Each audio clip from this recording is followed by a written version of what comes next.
I think it's probably fair to say that issues of food security are increasingly part of policy discussions by governments all around the world, and so it should be. And if it's not, then it certainly should be.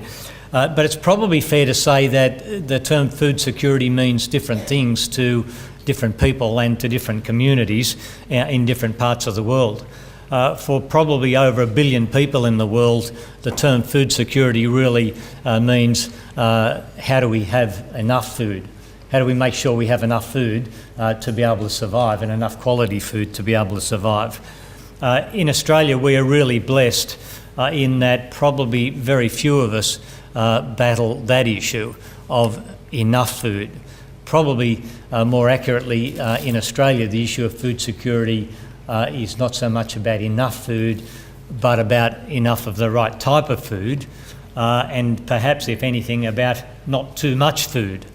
There was a very interesting article in the Sydney Morning Herald yesterday. I don't know if you read the article about the growing growing rates of obesity and diabetes in Australia, and some quite alarming statistics about the growing prevalence of diabetes in Australia. The one that really two that really caught my attention in that article, in the last 12 years, just in the last 12 years, the average weight of people between 25 and 34, and a lot of you in this room are in that age category, not me, sadly, not by a long shot. In the last 12 years, the average weight of people in the 25 to 34-year-old bracket has risen by a staggering 6.7 kilos, just in the last 12 years. Every day, 269 people are diagnosed with diabetes. Every day, 269 extra people diagnosed with diabetes.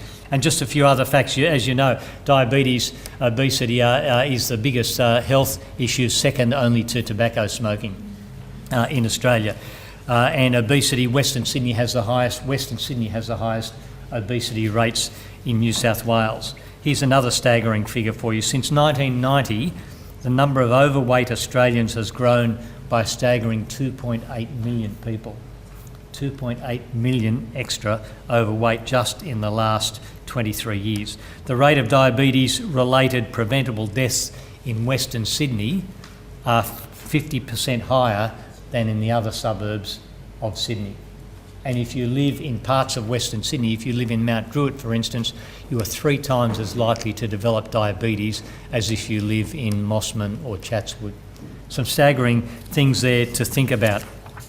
Today's program is really an exciting one, a really stimulating program with some high-quality speakers, and I'm sure you'll be really pleased that you made the decision to be here today. Sadly, I can't be here for most of the program. I have other commitments, but I wish you really well in your endeavours today. I'm sure you'll find it stimulating, challenging, and thought-provoking.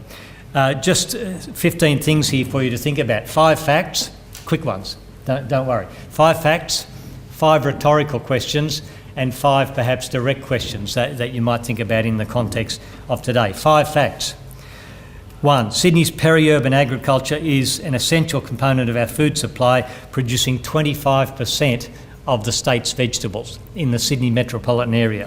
Fact 2, in the last 15 years, the area under agriculture in Sydney has declined by 18%, from 100,000 hectares to 82,000 hectares, being decimated. Fact 3, 40% of Sydney's best agricultural land and 50% of its identified vegetable farms are in the northwest and southwest land release areas that will be released for housing and commercial activities. Fact 4, the intensity of agriculture in the Sydney Basin means that it is far more productive than other parts of the state. In fact, 40 times higher than the average for other parts of the state. Yet this most productive agricultural land is the part that is most under threat from urban sprawl. And fact 5, only 10% of Western Sydney residents eat the recommended daily intake of fruit and vegetables. 5 rhetorical questions. 1, if governments are so concerned about our carbon footprint, why are they pursuing policies which are eating up our prime agricultural land and forcing us to transport food further and further? Rhetorical question 2. Why, when the government acknowledges the importance of agriculture, is it not included in one of the 29 objectives in the draft Metropolitan Strategy?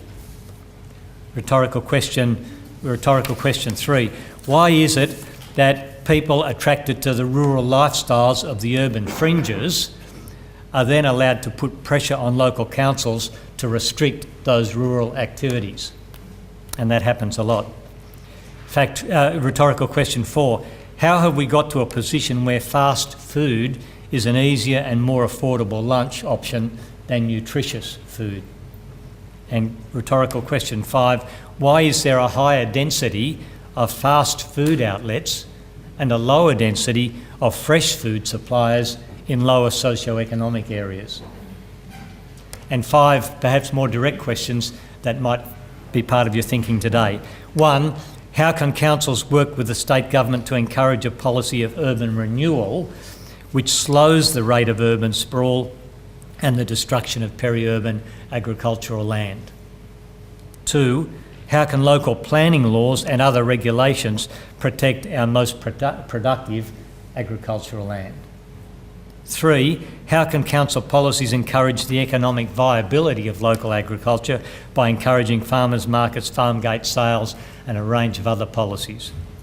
4, how can council planning and regulations make fresh food an easier and more appealing option than fast food takeaways?